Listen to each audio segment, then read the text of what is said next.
just joined us on the System After Dark, this is a homegrown number courtesy of E3 and Cracker. Bulla, how's it going? I'm D, your host on the System After Dark, right here on Today FM. Today's hit music. You can catch me weeknights at 7 p.m. That's from Monday to Friday, only on the home of Today's hit music. And don't forget, that's D with you every weeknight on the System After Dark.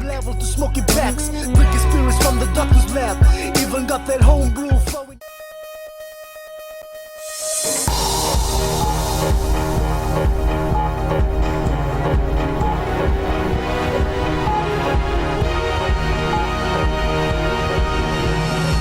FBC News, I'm Jackie Spade. In this bulletin, police on the trail of different groups of men involved in armed robberies around Vitilevu. Seasonal worker scheme marred by reports of Fijians involved in binge drinking. And religious bodies recognize the need to collaborate on suicide prevention.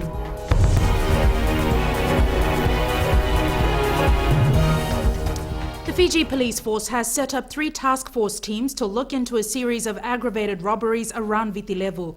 Incidents of theft, aggravated robberies and home invasions have risen in recent months. Akosita Tale has more.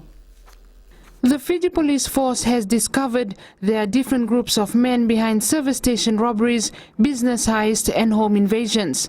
Teams of detectives have been deployed to the west, the southern division and one to Nausori to catch the perpetrators. They've sort of organized themselves. They organize, they choose their targets well, they choose the time to hit homes or banks or shops. For that matter. So this is what we want to disrupt.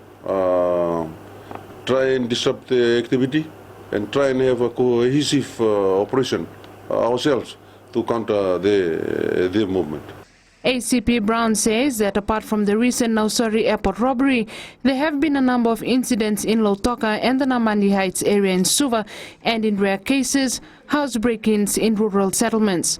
Police have beefed up resources to try and catch these criminals, including close to 30 detectives scouring the island. We have gotten additional hired vehicles and pulled vehicles together. This is to quicken our follow-up investigations.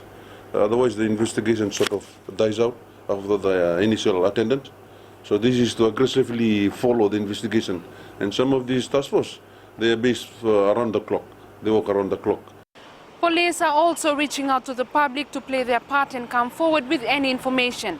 ACP Brown insists they're not trying to alarm the general public, but people should take precautions and be vigilant. Help us to prevent the robberies. Taxi drivers out there in the night, bus drivers, truck drivers, watchmen, security officers. Please lend us, we appeal, or we continue to appeal. If you cannot stop, cannot make a call, if you have any information, I've released the numbers of all our divisional crime officers who are heading the task forces. Just call them. No statistics have been released on the number of armed robberies in recent months. Akosita Tale, FBC News. Meanwhile, police are still searching for escapee Sakiu Sambasa Viviaturanga, who fled from the Nasino Magistrates Court on the 17th of last month. Police spokesperson Ananai Soro says they're still requesting assistance from the public to help locate the fugitive, who is also known by the alias Q. Viviaturanga is wanted by the police for various offences. Anyone with information regarding his whereabouts is requested to call Crime Stoppers on 919. The seasonal worker scheme in New Zealand has been labelled a success, but it hasn't been without some challenges. Deputy Secretary for Employment Vilimone Mbalendrokandroka says some of the Fijian workers were involved in alcohol binge drinking, which almost led to the termination of their contracts. Maggie Boyle tells us more. The seasonal worker scheme has generally been successful, but there was one issue of alcohol abuse with some employees. In New Zealand, and they have the money there with them. Okay, so yeah, we managed to resolve that issue. So fortunately, no one was sent home. Deputy Secretary for the Ministry of Labour, Vilimone Mbalendrokandroka, says it is an issue they expect will continue, but the ministry will tighten things up when it draws the next set of contracts. We don't allow any of our workers to consume alcohol, right? Orientation from this end. This is what we tell them in the first place, right? Tell them, well, even the employer, because the employer bans consumption of alcohol even at his accommodation. Okay, so when the incident happened, when the employer contacted us, I mean, they were really wanting to, have them sent back. Have them sent back. He adds some Fijians living in New Zealand also contributed to the problem by supplying the alcohol. According to Balindrokandroka, while the New Zealand employers commended the Fijian employees for their work, there will now be a question mark about the eligibility of some of them for a second stint in New Zealand. 6 employees who are still in New Zealand under this scheme will return in December. In the meantime, authorities in Fiji and New Zealand are working on the next recruitment drive, which is expected to target up to 300 Fijians. Maggie Boyle, FBC News. The Parliamentary Standing Committee of Justice, Law and Human Rights held public consultations on the income tax bill in Lambasa today. While the turnout has been low, submissions have raised a range of issues from VAT penalties to capital gain tax. Maggie Boyle again with this report.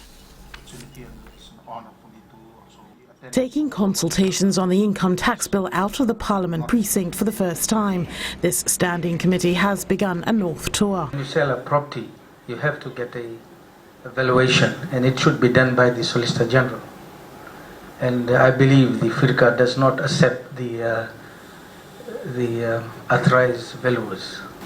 And if I sell that building without a couple of years, whether that will be taxed as a capital gains or profit on that one, or would it be profit on sales?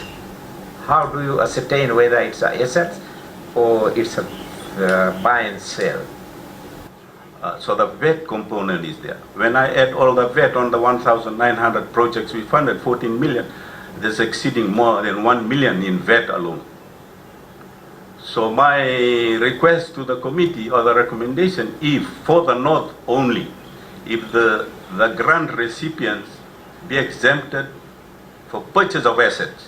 Committee Chair Ashnil Sudhakar says a contributing factor for the low numbers may be the length of time the income tax bill has been around. FIRCA has been taking this bill around until from 2010. So it's about 4 or 5 years have already been spent. So a lot of people who were required to give their views, who wanted to give their views, they've already given their views.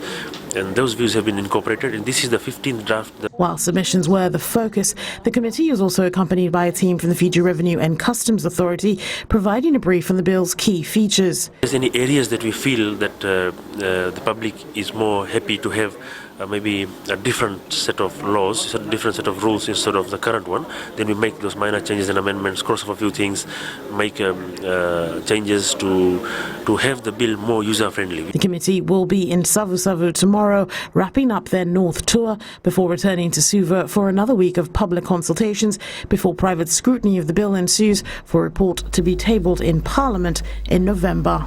Maggie Boyle, FBC News. The South African High Commission says it has taken note of the incident involving one of its diplomats and the loss of life of 26-year-old Ashnil Singh.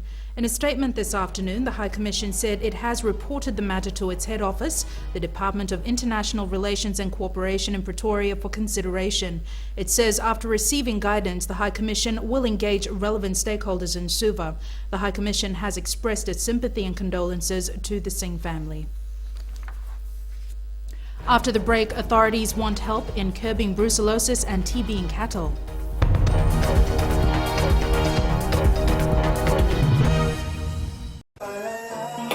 Gold FM, only the classic hits. Beautiful song from the group Firehouse and When I Look Into Your Eyes. Before that, you heard from Smokey Robinson with One Heartbeat.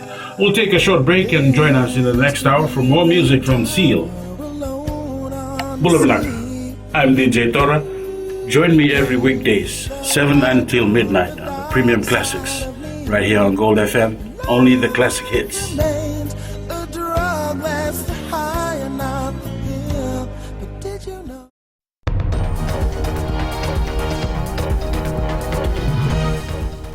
Faith-based organizations believe there is a need for a collective effort to address suicide. The president of the Methodist Church in Fiji, Reverend Tevita Nawandra, says all the stakeholders are needed to build and lift communities out of moral decay. Julie Vatuwaliwali reports. The Methodist Church President Tevita Nawandra says the recent discourse on suicide that was held in schools is a good move which needs to continue. Nawandra adds it takes more than the education ministry to address the problem of suicide. For me, as the minister had stated, that there is a moral decay. I think that is so. There is a real moral decay in the nation, but how to tackle that is the issue that we need to do together. The church offers counselling services and for its part will bring an expert from Australia next month to provide training to counsellors. Another faith-based group, the Sri Sanatan Dharam Pratindi Sabha of Fiji, is also offering counselling services and encourages people to use them. If you don't feel comfortable with your parents, you can also talk to your elder brothers and sisters or uncle, aunties, or whoever is there in the family who is there for you. The president of the Christian Mission Fellowship International, Reverend Suliasi Kurulo, acknowledges the challenges of addressing and preventing suicide. One of the challenges that we are facing today, not only nationally but also globally. And I really believe it will take a corporate effort in trying to bring this awareness and try to resolve or minimize, the suicide that has been committed by a lot of people. Faith-based groups may also depend on divine intervention, but it's the simpler things like making time out for people and listening to them that we all can do to help tackle suicide. Julie Vatuwaliwali, FBC News. The Agriculture Ministry is urging residents in dairy farm areas to help eradicate brucellosis and TB in cattle. Ritika Pratap reports. The Brucellosis and Tuberculosis Eradication Campaign, or the BTEC team, is currently carrying out testing and surveillance programs on infected farms in Tailevu, Netiseri, Serua and Namose. Bovine TB has been discovered in these areas. Also trying to get the support from local communities in terms of how we can execute the program. And for that, we will need to, as I mentioned, get the public know the consequences if you don't really follow the plan. Director Animal Health Tomasi Tunumbuna says the surveillance program will be extended to new dairy farms in the Western Division and farms that were not tested, but animals at the slaughterhouses were found positive with bovine TB. The normal trend is that we will always have an increase when we have an emergence, and then through continuous testing and removal of reactors, the number of reactor farms or reactor animals will decrease. There are 70 properties that are infected with bovine TB, while cattle farms infected with brucellosis have reduced from 60 to 2. Our incidence rate is still low compared to other countries which have TB and bruce, but we would want to make use of the opportunity and address the problem when we still have less farms and cattle infected with both TB and bruce. $2 million has been allocated for the brucellosis and TB eradication program, and the ministry is confident that the number of properties and cattle infected by bovine TB will decline by the end of the year. Ritika Pratap, FBC News. At least one hardware company insists it has policies to prevent minors from getting hold of harmful chemicals. With suicides becoming a national concern and a topic of much discussion, Kasabiya says it's mindful of the safety of its customers. Following the deaths of 3 primary school students last month, Danchek's sale of harmful chemicals has been identified as a loose end. Kasabiya's purchasing manager Ratilal Hargovind says they take the sale of hazardous chemicals seriously and have always had safety measures in place. All the branch managers are informed that they are not to sell these dangerous goods to people under the age of 18. And also we have mentioned if any consumer or customers buying it, we'll also inform them that they are not to see that the children are not interfering with these dangerous goods. The Ministry of Agriculture confirmed to FBC News last month that there are no laws to restrict the sale of hazardous chemicals to minors, and the onus is on retailers to have their own internal policies. Kasabiya says they take full responsibility for all their sales and their policies are constantly being reviewed, working for them, and there are plans to better them. Yes, it's working. Also in future, maybe we'll see that we'll put these dangerous goods under lock and key. So whenever people come and ask, so there will be one person will be handling this so that no one else takes it away from there. Between 2000 to 2008, there were 831 suicides. Out of this, 182 people used hazardous chemicals to inflict self-harm. Well, I would say if all the hardware merchants keep this product in a safe place, it will be better for our people of Fiji. The Ministry of Agriculture only monitors the import of hazardous chemicals and not over-the-counter sales or storage. Sports now, here's Jamie with the latest. Thank you, Jackie, and good evening in sports after the break. Flying Fijians hungry for a win in its final match at the Rugby World Cup tomorrow morning.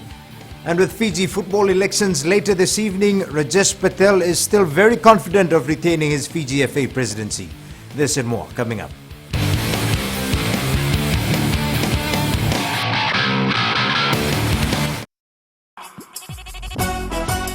छू छू छू हे नमस्ते Fiji, आपके हर एक problem की दवा लेकर मैं आ गई हूँ 9 से 12 बजे तक आपकी सहेली रेनू। छू छू छू 40 में 20 का दिखना है। मैं हूँ ना आपके साथ में मिर्ची FM पर 9 से 12 बजे तक मंडे टू फ्राइडे। मिर्ची, it's hot.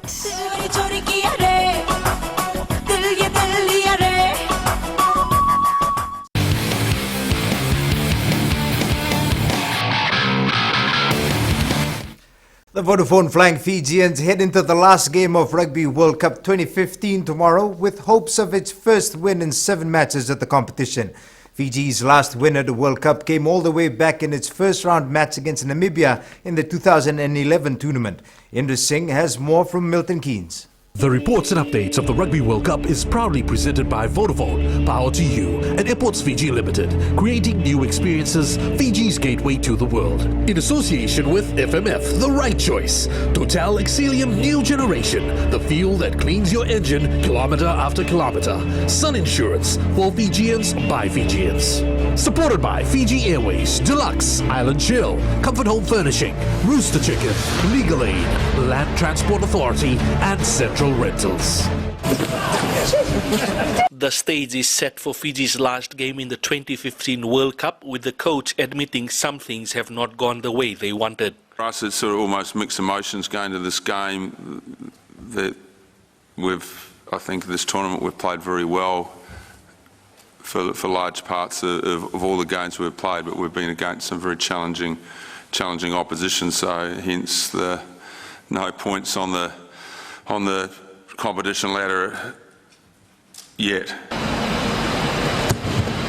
The setting for tomorrow's match is the MK Stadium, famous for its football team, the MK Dons. And for the Fijians, they want to leave with smiles from this venue. I can tell you that the team are very focused on finishing on a high note tomorrow, and they're very focused on their performance tomorrow night. I think it's a great venue here, and we're really looking forward to tomorrow's game.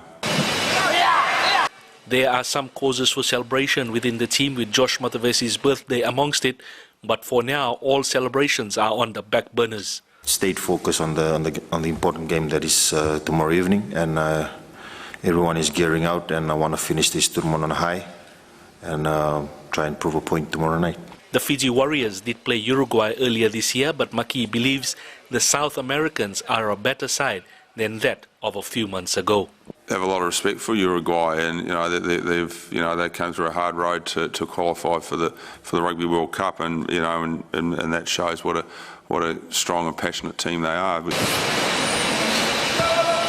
So the Flying Fijians head into their last game knowing they need nothing less than a win. All the hype in England has been about England getting out of the World Cup, sort of overshadowing all the other games. But the Flying Fijians know they have a game in hand. They need a win to finish off this tournament on a high. Indra Singh, FBC Sports. And earlier today, some players took time out to mingle with school kids of Milton Keynes. This was part of the community engagement program that teams have been participating in throughout the World Cup. The organizers say having these international stars around is a boost to rugby development for local communities. We've got one chance to make a big effort, and the legacy is so important for rugby.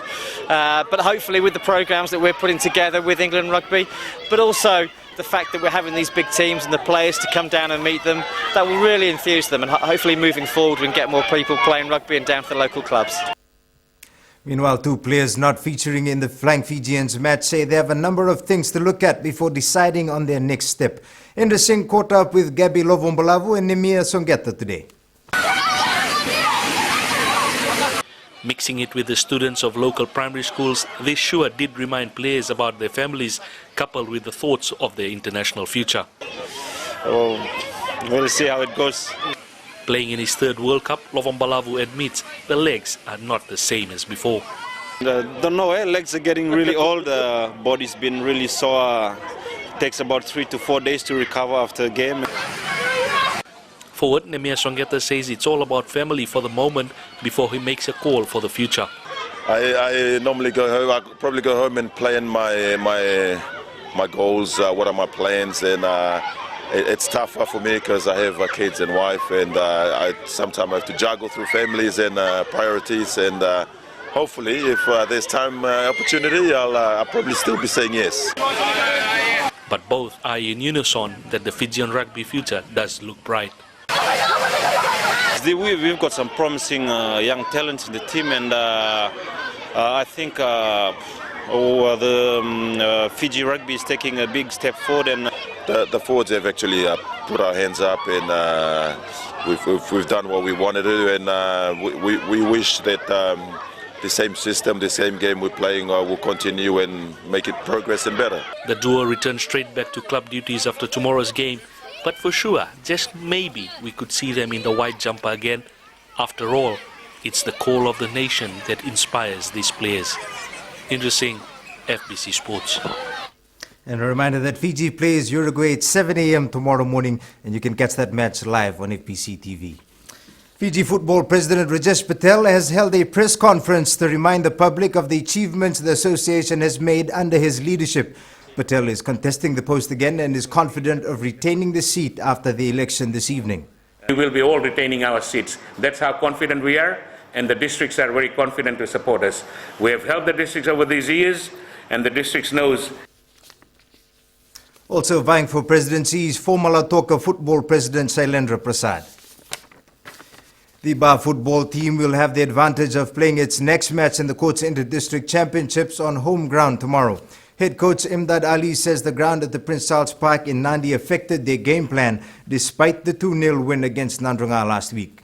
The thing is that the condition of the ground, at times the ball was very bouncy and it did not suit, our way of play. Bar will host Lambasa at 7:30 p.m. tomorrow at Govind Park. The National Sporting Fraternity is mourning the loss of prominent sports administrator Paul Yee, who passed away over the weekend. He was involved with athletics for the past 40 years and held the post of Fasanok Vice President from 2013 to 2014. His last international outing was as a technical official manager for athletics during the recent Pacific Games in Papua New Guinea. Paul is really one of the cornerstones of athletics. Not only Paul, his family, his children, Brayman, Calvin and Dorette, they all represented Fiji in the games, and the passing away of Paul is really taken us by surprise. He is a person that works silently, and he has devoted a lot of his time and a lot of his effort in the development of athletics. He was 69 at the time of his passing. That's it from Sports Tonight. Good evening.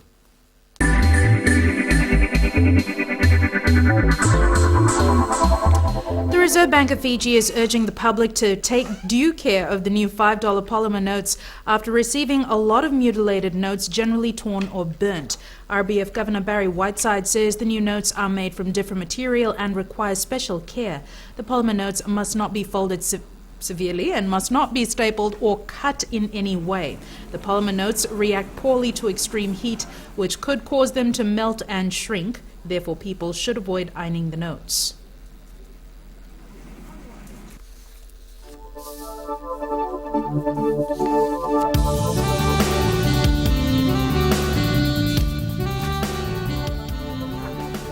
Fine weather conditions were experienced over the group. A trough of low pressure with associated clouds and showers affect Tuvalu and extend southeastwards over Tokelau, Samoa and Niue. Warm temperatures again today, with Mombasa hitting a high of 32 degrees, followed by Ba at 30 and other centres trailing in the 20s. Fine conditions should prevail over the group tomorrow, apart from cloudy conditions in Suva and Savu-Savu. And for Wednesday, fine apart from brief showers over the eastern and interior parts of the main islands, cool nights, southeast winds 20 to 25 knots and up to 30 knots through the passages, rough seas. Recapping the main stories tonight, police on the trails of a few groups of men involved in various armed robberies and house break-ins on Viti Level, seasonal worker scheme in New Zealand marred by reports of binge drinking by some Fijians, and religious bodies say there's a need to collaborate on suicide prevention. This week's poll question, we're asking, do Fijians show civic pride? Visit our FBC website to take part. Remember, you can send us newsworthy pictures and videos on email citizenseyes@fbc.com.fj or share it with us via Facebook page FBC News. And if you're on Twitter, follow and tweet us your news tips at FBC_news or simply hashtag FBC News. You've been watching FBC News. I'm Jackie Spate. Bye for now.